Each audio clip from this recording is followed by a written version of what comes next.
Hi friends, welcome to my channel. నా పేరు చైతన్య. ఇవాళ బిగ్ బాస్లో మొత్తం 3 గేమ్స్ అయితే జరిగినాయి. సంచాలకులుగా ఎవరు కరెక్ట్ చేశారు, ఎవరు రాంగ్ చేశారు, అండ్ ఓవరాల్గా మెయిన్ పాయింట్స్ గురించి అయితే ఒక అనాలిసిస్ అనమాట. సో ఎపిసోడ్లో ప్రతి పాయింట్లో రివ్యూ చేయాల్సినంత అవసరం లేదు. మెయిన్ పాయింట్స్ వరకు మనం ఈ వీడియోలో మాట్లాడుకుందాం. ఫస్ట్ టోటల్గా 3 గేమ్స్ జరిగినాయి. ఓవరాల్గా మీకు సంచాలకుగా ఎవరు నచ్చారో కామెంట్ అయితే చేయండి. సో ఫస్ట్ గేమ్లో సంచాలకుగా సీత చేసింది, సెకండ్ గేమ్లో సంచాలకుగా మణికంఠ చేశాడు, థర్డ్ గేమ్లో సంచాలకుగా సోనియా చేసింది. సో వీళ్ళ ముగ్గురులో ఎవరు సంచాలకుగా కరెక్ట్గా చేశారు అనేది మనం మాట్లాడుకుందాం. అండ్ ఇంకోటి, యష్మి బిహేవియర్ ఎలా అనిపించింది, అండ్ సోనియా యష్మిలో ఎవరు బెటర్ అనిపిస్తున్నారు అనే దాని గురించి కూడా డిస్కస్ చేద్దాం.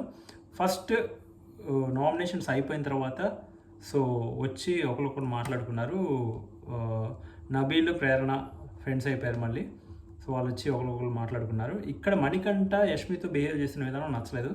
తనకి అంత సీరియస్ నామినేషన్స్ నువ్వు చేసినప్పుడు, తనకి నీకు ఆర్గ్యుమెంట్ జరిగినప్పుడు మణికంఠ డైరెక్ట్గా వెళ్ళి తను పట్టుకొని ఇట్లా తనతో మళ్ళీ మాట్లాడడానికి ట్రై చేయడం అనేది నాకైతే అసలు నచ్చలేదు. So you should take some time అనేది నాకు అనిపించింది. ఎందుకంటే తనకు కొంచెం టైం ఇవ్వాలి మనోడు మణికంఠ. అలా కాకుండా డైరెక్ట్గా వెళ్ళి తనని పట్టేసుకోవటం తనకి చిరాకు వస్తుంది ఓ పక్క. అదే తను ఫీల్ అవుతుంది బేసికల్లీ. అది మనం చూస్తే తెలుస్తుంది. అదైతే అక్కడైతే మణికంఠ ఖచ్చితంగా రాంగ్. ఇంకా సీతతో నిఖిల్ వీళ్ళు కొంచెం ఏదో కామెడీ చేశారు, ఫ్లట్టింగ్ గురించి మాట్లాడారు, అదంతా అయిపోయింది. ఫన్నీయెస్ట్ థింగ్ ఏంటంటే సోనియా గురించి నైనిక అండ్ విష్ణుప్రియ మాట్లాడుకుంటున్నప్పుడు సడన్గా సోనియా వస్తుంది అక్కడికి.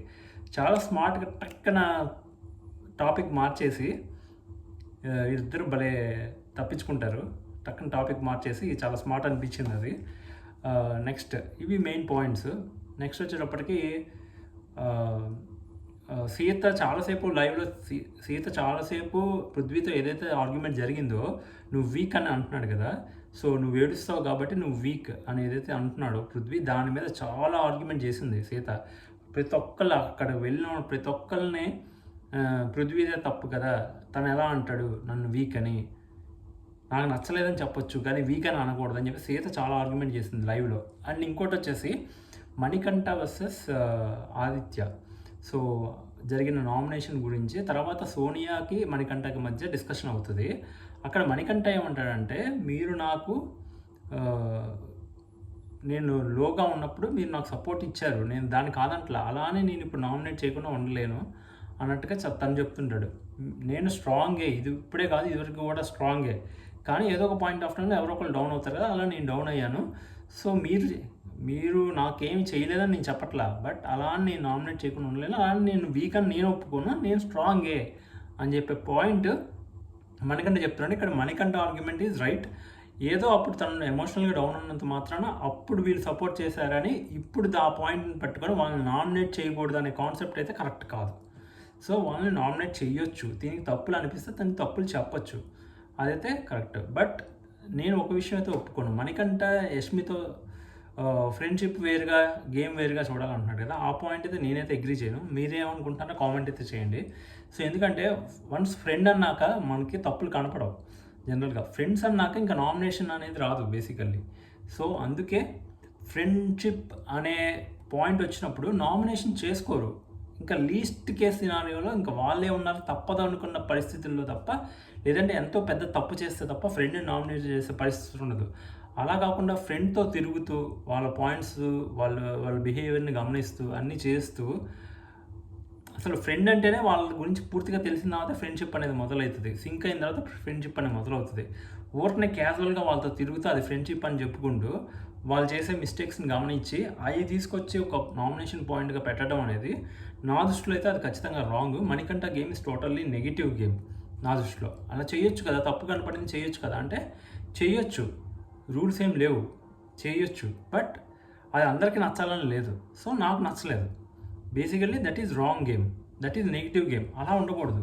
మనం న్యాచురల్గా మనలాగా ఉంటూ మనకు నచ్చిన వాళ్ళతో ఫ్రెండ్షిప్ చేస్తే ఆ బాండింగ్ బాగుంటే చూసే వాళ్ళకి కూడా అట్రాక్టివ్గా అనిపించే ఛాన్సెస్ ఉన్నాయి. చూడు వీళ్ళ బాండింగ్ ఎంత బాగుందో అని. మనకి లాస్ట్ సీజన్ తీసుకున్నట్టయితే యావర్, పల్లవి ప్రశాంత్, శివాజీ వీళ్ళ బాండింగ్ ఎంత బాగుండేది, చాలా బ్యూటిఫుల్గా ఉండేది. అట్లా ఉండాలి. అంతేగాని ఫ్రెండ్షిప్ చేసి అందులో పాయింట్లు ఎతికి ఒకరినొకరు నామినేట్ చేసుకుంటే, అంటే శివాజీ గారికి పల్లవి ప్రశాంత్ గారి నెగిటివ్లు తెలియవా, పల్లవి ప్రశాంత్కి శివాజీ గారి నెగిటివ్లు తెలియవా, యావరికి పల్లవి ప్రశాంత్ నెగిటివ్లు తెలియవా? వాళ్ళు ఎప్పుడు కావాలని చిన్న చిన్న పాయింట్స్ పెట్టి ఎవరిని నామినేట్ చేసుకోలేదు కదా. అండ్ ఆ బాండింగ్ చివరి వరకు ఎంత బాగా క్యారీ అయింది, దానికి ఎంతమంది ఫ్యాన్స్ ఉన్నారు, ఎంత అప్లాజ్ వచ్చింది గమనిస్తే చాలా బాగుంది కదా. అలానే సన్నీ, మానస్, కాజల్ వాళ్ళ బాండింగ్ కూడా మంచి అప్లాజ్ వచ్చింది కదా. అలా ఉండాలి తప్ప ఏదో ఫ్రెండ్షిప్ చేస్తున్నాం అని పేరు పెట్టుకొని వాళ్ళ పాయింట్స్ పట్టుకోవడం అనేది చిల్లర గేమ్ అనిపిస్తుంది నాకైతే. అది కూడా గేమే, అది కూడా స్ట్రాటజీనే, బట్ అది అందరికి నచ్చాల్సిన స్ట్రాటజీ అయితే కాదు, అందరికి నచ్చదు కూడా. అది ఖచ్చితంగా నెగిటివ్ మైండ్ సెట్ ఉన్న వాళ్ళే అలాంటి గేమ్లు ఆడతారు. అది ఫ్రెండ్షిప్ అనే పేరు ముసుగు అనమాట. అది రియల్ ఫ్రెండ్షిప్ అవ్వదు. అది దానికి ఫ్రెండ్షిప్ అని పెట్టొద్దు. నేను గమనించినంత వరకు అని చెప్తే బాగుంటుంది. నేను నీతో నిన్నంతా చూశాను, ఇప్పుడు ఏదైతే విష్ణుప్రియకి చెప్పాడు. సో కాబట్టి ఇక్కడ అమ్మాయికి స్పేస్ ఇవ్వకుండా మళ్ళీ వెళ్ళి అమ్మాయితో కలవడానికి ట్రై చేస్తున్నాడు. మనకంటే ఇది రాంగ్. ఇక్కడ ఇంకా గేమ్ విషయానికి వచ్చినట్టయితే ఫస్ట్ గేమ్ ఆ ఫొటోస్ పెట్టాలి కదా. ఇక్కడ సీతను సంచాలకుగా పెట్టినప్పుడు సోనియా చాలా గుణుగుతూ ఉంటుంది. ఆ సీతని సంచాలకుగా పెట్టడం సోనియాకి అసలు ఇష్టం లేదు. బేసికల్లీ లైవ్లో చూసినట్టయితే అమ్మాయికి అన్ని రూల్స్ చెప్పారా అది ఇది అని చెప్పి బుర్ర తినేస్తుంటుంది నిఖిల్ని. ఫైనల్గా సీత అయితే చాలా పర్ఫెక్ట్గా చేసింది. నా దృష్టిలో సీత చేసింది పర్ఫెక్టే. ఎందుకు అంటే వాళ్ళు ఎక్కడైతే కొంచెం గట్టిగా ఫిజికల్ అవ్వబోతారు, ఏదైనా తగులుతుంది అనుకున్నప్పుడు పాస్ చేస్తుంది. పాస్ చేయకుండా కూడా ఆడమని చెప్పి బిగ్ బాస్ చెప్పాడు. బేసిక్గా ఈ గేమ్ పాస్ చేయకుండా కూడా ఆడొచ్చు, బట్ వీళ్ళు భయపడుతున్నారు. వీళ్ళు కొంచెం ఓవర్ కాన్షియస్గా ఉన్నారు కాబట్టి వీళ్ళు అలా చేస్తున్నారు. ఓకే, ఏదైనప్పటికీ సీత చేసిన దాంట్లో తప్పైతే ఏమీ లేదు. తను గేమ్ పర్ఫెక్ట్గానే యాజ్ ఎ సంచాలకుగా చేసింది అనేది నా ఒపీనియన్. మీరేమనుకుంటున్నారో సీత సంచాలకుగా కరెక్ట్గా చేసిందా లేదా అనేది కామెంట్ అయితే చేయండి. నెక్స్ట్ గేమ్ వచ్చేటప్పటికి మణి సంచాలకుగా ఉన్నాడు. నత్తలాగా అంటే ఒక నత్తలాగా వాటిని ముందుకు తీసుకొని వెళ్ళాలన్నమాట, క్యాబేజీలని. సో ఇక్కడ నాకేమనిపించిందంటే అభయ్ నవీన్ అసలు మణికంఠనే గేమ్లో పెట్టి ఆయన్నే సంచాలకుగా పెట్టడమో లేదంటే మనోడే సంచాలకుగా ఉండటం చేయాల్సిన పని. అలా కాకుండా ఆదిత్య గారిని పెట్టారు. ఇదేంటంటే కొంచెం అంత ఏజ్ ఉన్న వాళ్ళు ఆ గేమ్ ఆడటం అంటే అంత ఈజీ అయితే కాదు, but he tried his best. బాగానే ట్రై చేశాడు, తప్పేం లేదు. అందువల్ల వీళ్ళు ఓడిపోయారు. ఇక్కడ ప్రేరణ చాలా బాగా ఆడింది, నిఖిల్ చాలా బాగా ఆడారు. ఇక్కడ ఈవెన్ సోనియా కూడా వేస్ట్, చాలా స్లోగా ఆడింది. ఆవిడేదో పెద్ద యంగ్ ఎనర్జెటిక్ లాగా శేఖర్ భాష అనే వాళ్ళని వీళ్ళని వీళ్ళు ఏజ్డ్ వీళ్ళు ఏం చేస్తారు ఇక్కడ అన్నట్టుగా మాట్లాడిద్ది. కానీ ఆవిడకి ఫిజికల్ టాస్క్ ఇస్తే ఆవిడ సతికలు పడిపోయింది సీరియస్లీ. అది కూడా బాగా ఆడారని చెప్పే వాళ్ళకి కళ్ళు దుబ్బాయని చెప్పడమే ఒక మాటలో. సరిగ్గా కళ్ళు పెట్టి గేమ్ చూస్తే తెలుస్తుంది ఎంత కష్టపడి ఆడింది తెలుసా. ఆవిడ బాలాదిత్య ఆల్మోస్ట్ ఈక్వల్గా ఆడారు. బాలాదిత్య మీద ఆవిడ కొంచెం బెటరు, అంతే తప్ప ప్రేరణకి నిఖిల్కే పెట్టున్నట్టయితే అప్పుడు మజా వచ్చేది అనే ఫీలింగ్ అయితే నాకు వచ్చింది. ఎందుకు అంటే అటుపక్క నిఖిల్ నైనిక, ఇటుపక్క ప్రేరణ మణికంఠనో లేకపోతే ప్రేరణ నబీలో లేదా అలా వచ్చి ఉంటే గేమ్ ఇంకాస్త మజా వచ్చింది అనే ఫీలింగ్ అయితే నాకు అనిపించింది. మీకేమనిపించిందో కామెంట్ చేయండి. ఇక్కడ అభయ్ నవీన్ బాలాదిత్యకి ఏదో టాలెంట్ ఉంది అన్నట్టుగా ఏదో చెప్తాడు. నాకైతే అర్థం కాలేదు పాయింట్ ఎన్నిసార్లు విన్నా కూడా. బట్ బాలాదిత్య గారికి ఏదో టాలెంట్ ఉంది, ఏదో స్కిల్ ఉంది అని చెప్పి ఇవ్వటం జరుగుతుంది. ఇక్కడ మణికంఠ కూడా అడుగుతాడు వై అని. మణికంఠ రీజనింగ్స్ బాగున్నాయి గేమ్లో, ఐ మీన్ వాళ్ళ పక్క ఉన్నప్పుడు. నెక్స్ట్ ఈ గేమ్లో మణికంఠ సంచాలకుగా ఉన్నప్పుడు బేసికల్లీ అక్కడ 15 ఉన్నాయన్నమాట. 15 ఉన్నాయి, అందరికన్నా ఎక్కువ వీళ్ళు తీసుకువెళ్ళినప్పుడు అక్కడితో గేమ్ అయిపోయింది. ఎవరు మన మణికంఠ ఐడియాలజీ ప్రకారం చూసుకుంటే సంచాలకుగా ఎవరైతే ఫస్ట్ ఎక్కువ తీసుకెళ్ళిపోతారో వాళ్ళు విన్నరు. అది ముందే చెప్పారా లేదా అనేది నాకు తెలియదు బేసికల్లీ, బట్ అలా ముందే చెప్పి ఉన్నట్లయితే కనుక Manikanta is right. And at the same time ముందే చెప్పి ఉంటే సోనియా ఇంకోటి తీసుకువెళ్లాల్సిన అవసరం కూడా లేదు, అక్కడ గేమ్ ఆపేయచ్చు. అదే విషయం ప్రేరణ కూడా చెప్తుంది. కానీ గేమ్ కంటిన్యూ చేశాడు, అది రాంగ్. మణికంఠ అక్కడ కొంచెం కన్ఫ్యూజ్ అయ్యాడు. మణికంఠ డెసిషన్ మేకింగ్ కొంచెం లేట్ అయింది, కానీ డెసిషన్ మేకింగ్ కరెక్టే అనే నా ఫీలింగు. అయితే డెసిషన్ తీసుకోవడంలో కొంచెం డిలే చేశాడు. అది ఎందుకంటే వీళ్ళు ఆడక ముందర చెప్పేసి ఉంటే అయిపోయింది, వాళ్ళు ఎక్కువ తీసుకెళ్ళిపోయారు, సో గేమ్ ఈజ్ ఓవర్ అంటే అయిపోయేది. ఇంకా సోనియా తీసుకెళ్లాల్సిన అవసరం లేదు, ప్రేరణ కూడా తీసుకెళ్లాల్సిన అవసరం ఉండేది కాదు. వీళ్ళు ఏం ఎక్స్పెక్ట్ చేశారు, ప్రేరణ వాళ్ళు ఇంకా ఉంది బదర్ మోగేదాకా ఆడొచ్చు అని ఎక్స్పెక్ట్ చేశారు. బట్ అక్కడ ఏంటంటే వాళ్ళు ఎక్కువ ఆల్రెడీ తీసుకెళ్ళిపోయారు కాబట్టి దే ఆర్ ద విన్నర్స్. అది. సో ఆ పాయింట్ చెప్పాల్సింది కదా, నువ్వు చెప్పింది అక్కడ రీఫిల్ చేయలేదు, నువ్వు అక్కడ డిలే అయింది చూసుకోలేదు అది అని చెప్పి వీళ్ళు చెప్తున్నారు. బేసిక్గా మణికంఠ తీసుకున్న డెసిషన్లో రాంగ్ లేదు, కానీ కమ్యూనికేట్ చేసే విధానంలో రాంగ్ ఉంది. And at the same time ముందు చెప్పాడా లేదన్నా మనకు చూపించలేదు కాబట్టి, ఒకవేళ ముందే చెప్పి ఉంటే అది వీళ్ళు వినకపోయినట్లయితే వీళ్ళది తప్పు అవుతుంది. తను ముందు చెప్పకుండా అబ్రప్ట్గా అప్పటికప్పుడు డెసిషన్ తీసుకున్నట్టయితే కనుక ఖచ్చితంగా మణికంఠ అది కొంచెం తప్పు అవుతుంది, కానీ అంత బ్లెండర్ అయితే కాదు. అదే నాకు అనిపించింది. నెక్స్ట్ వచ్చేటప్పటికి ఇక్కడ చాలా ఆర్గ్యుమెంట్ అయితే జరిగింది. మణికంఠకి యష్మి అబ్బాయి వీళ్ళందరూ మాట్లాడారు. ఇక్కడ అబ్బాయి నవీన్ గట్టిగా నిలదీస్తాడు ఎవరిని, మణికంఠని. ఈవెన్ ప్రేరణ కూడా నిలదీస్తుంది. అందరూ గట్టిగా అడుగుతారు. అబ్బాయి అయితే చాలా గట్టిగా అడుగుతాడు. ఈవెన్ తను కూడా గట్టిగా అడుగుతుంది, యష్మి కూడా. ఇక్కడ నాకు అబ్బాయి నవీన్ ఇక్కడ గట్టిగా అడిగాడు, కానీ సోనియా విషయంలో గట్టిగా అడగకుండా తను సైడ్ అయిపోతున్నాడు. సోనియాతో డైరెక్ట్ ఫైట్ అవ్వడానికి తను ఇష్టపట్టలేదనేది మనకు కనిపించింది క్లియర్గా, నాకైతే అనిపించింది. సోనియాతో డి అంటే డి అని వెళ్ళటానికి తను ఇష్టపట్టలేదు బికాజ్ ఆఫ్ ఫ్రెండ్షిప్. వాళ్ళ మధ్య ఉన్న ఆ ఫ్రెండ్షిప్ కారణంగా తన ఆపోజిట్లో సోనియాకు ఆపోజిట్గా మాట్లాడటానికి తను ఎక్కువ ముందుకు రావట్లేదు. సో తను సైడ్ అయిపోతున్నాడు. సంచాలక్ డెసిషన్ ఈజ్ ఫైనల్, తనతో నాకేం లేదు అన్నట్టుగా డెసిషన్ తీసుకుని తనే కదా, తనతో పోరాడాలి కదా. ఇప్పుడు ఎలా అయితే మణికంఠాన్ని గట్టిగా క్వశ్చన్ చేస్తున్నావో అదే క్వశ్చన్ తన్ని చేయగలగాలి కదా. అది చేయకుండా సేఫ్ గేమ్ తప్పించుకోవడానికి ట్రై చేశాడు. అంటే తనకి వాళ్ళ ఫ్రెండ్తో ఫైట్ చేసే ఇష్టం లేదు, కానీ అది కరెక్ట్ కాదు. బిగ్ బాస్ గేమ్ ప్రకారం చూసుకున్నాడు, యూ హ్యావ్ టు ఫైట్. అప్పుడే నీకు మార్క్స్ పడతాయి ఆడియన్స్ దృష్టిలో. నీకు తప్పని నిజంగా అనిపించినప్పుడు, నీకు అన్ఫేర్ జరిగిందని నువ్వు ఫీల్ అయితే ఖచ్చితంగా you have to raise your voice against to సంచాలక్కి అగెనెస్ట్గా నీ వాయిస్ రైజ్ చేయాల్సిందే. అది అక్కడ సోనియా కానివ్వండి, ఎవరైనా కానివ్వండి. ఫ్రెండ్షిప్ ఉండొచ్చు, బట్ తప్పు చేసినప్పుడు అదే సంచాలక్గా తను తప్పు చేసినప్పుడు నువ్వు అడగాల్సిన దాంట్లో అడగటంలో తప్పు లేదు కదా, అందులో ఏమైపోదు కదా. మీ క్లాన్ అంతా నీ కోసం ఫైట్ చేస్తున్నప్పుడు నువ్వు యాజ్ ఎ క్లాన్ లీడర్గా నువ్వు కూడా ఫైట్ చేయాలి, కానీ వాళ్ళని సప్రెస్ చేసే విధంగా మనోడు సైడ్ అయిపోవడం అనేది నాకు అసలు నచ్చలేదు.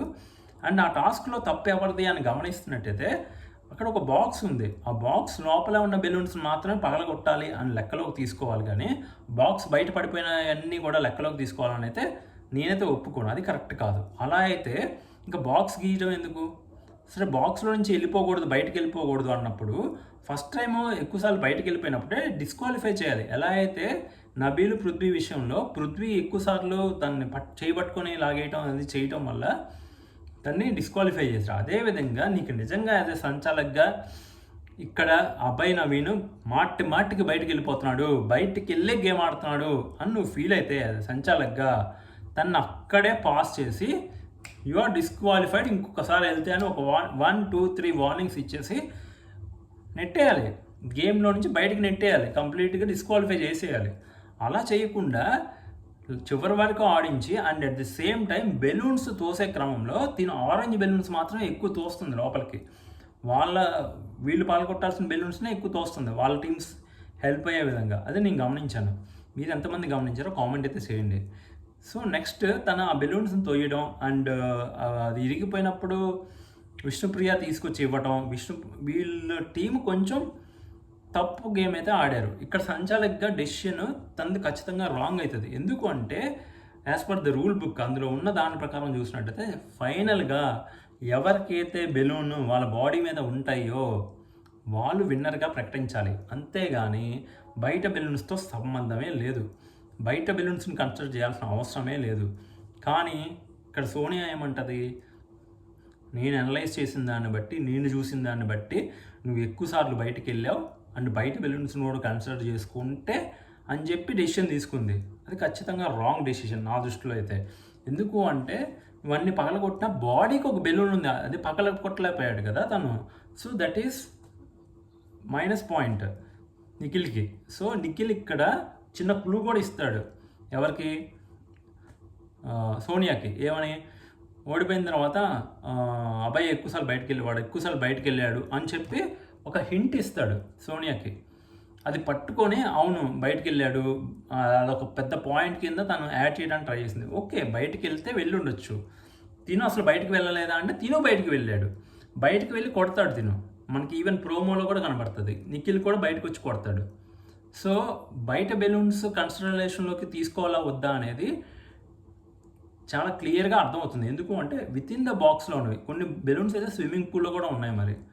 ఇంకప్పుడు బాక్స్‌లోనే ఉండి ఆడాలని నువ్వు చెప్తున్నప్పుడు, బాక్స్‌లో ఉన్న బెలూన్స్‌ని మాత్రమే కన్సిడర్ చేయాలి. అంతే తప్ప ఇంకా బాక్స్ బయట ఉన్న బెలూన్ కన్సిడరే చేయకూడదు. బాక్స్‌లోనే ఉండి ఆడాలనేది నీ పాయింట్. ఇక్కడ సంచాలకుగా సోనియా పాయింట్ ఏంటి? నువ్వు బాక్స్‌లోనే ఉండి ఆడాలి. బాక్స్‌లో ఉండకుండా బయటికెళ్తున్నావు అని అన్నది. అలా అంటున్నప్పుడు బాక్స్‌లో ఉన్న బెలూన్స్‌ని మాత్రమే కన్సిడర్ చేయాల్సొస్తది. తిను బాక్స్‌లోకి బెలూన్లు వేయగలిగితే వెయ్యాలి. ఈక్వల్‌గా వెయ్యాలి. అది తిను చేయలేదు ప్రాపర్‌గా. సో, బాక్స్‌లో ఉన్న బెలూన్స్ మాత్రం కన్సిడర్ చేయాలి. కానీ తిను అలా కన్సిడర్ చేయలేదు. బయట ఉన్న బెలూన్స్‌ని కూడా కన్సిడర్ చేస్తుంది. ఇది కంప్లీట్‌లీ రాంగ్. ఓకే. అబ్బాయి నవీన్ ఎక్కువ టైం బాక్స్‌లో లేడు అంటావా?